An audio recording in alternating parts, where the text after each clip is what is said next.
This is Cassia fistula. Golden shower, yellow shower, Indian laburnum are a few of the common names. And this plant originates from India.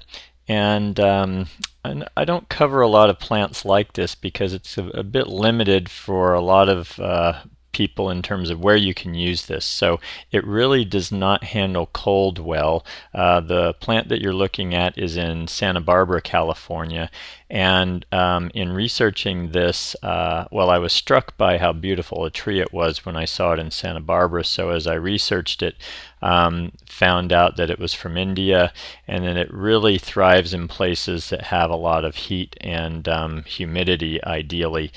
Can take dry conditions and is fairly drought tolerant, but it does not want cold winters. It is a deciduous to semi-deciduous tree, and it just has these stunning display of yellow flowers as you see here. The Cassia family of trees has a number of different varieties, and it is pretty amazing in terms of the showy flowers they produce. But unfortunately, they're limited to areas that Santa Barbara, I know, only gets in the mid to high 20s Fahrenheit as its lowest temperature.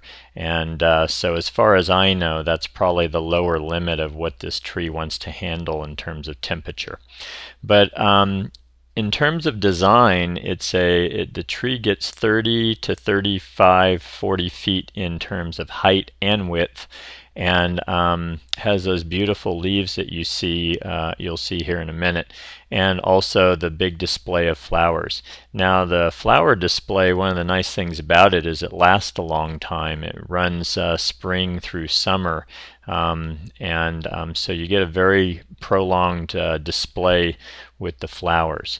The thing about that is the flowers do turn into a very large seed pod that hangs, and I saw some on these trees that were in excess of 12 inches long.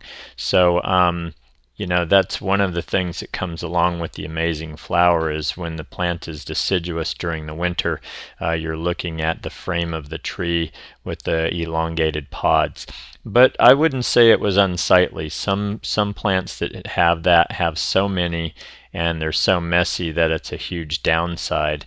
I'd say it's moderately negative in terms of whether to use the tree.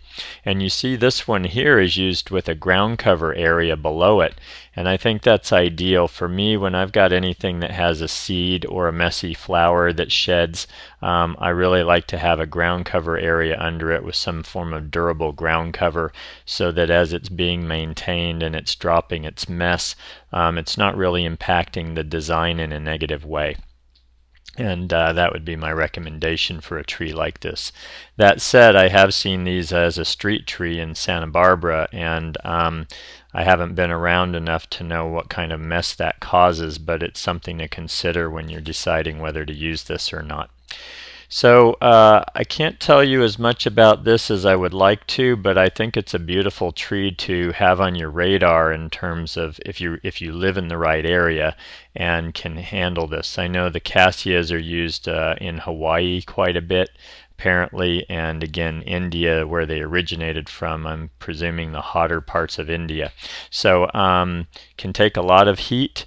And is actually quite drought tolerant once it's established, and also a nice size. As trees go, it's not massive, has a nice size to it, and has that broad canopy which is attractive as well. So that is Cassia fistula, golden shower, yellow shower, or Indian laburnum.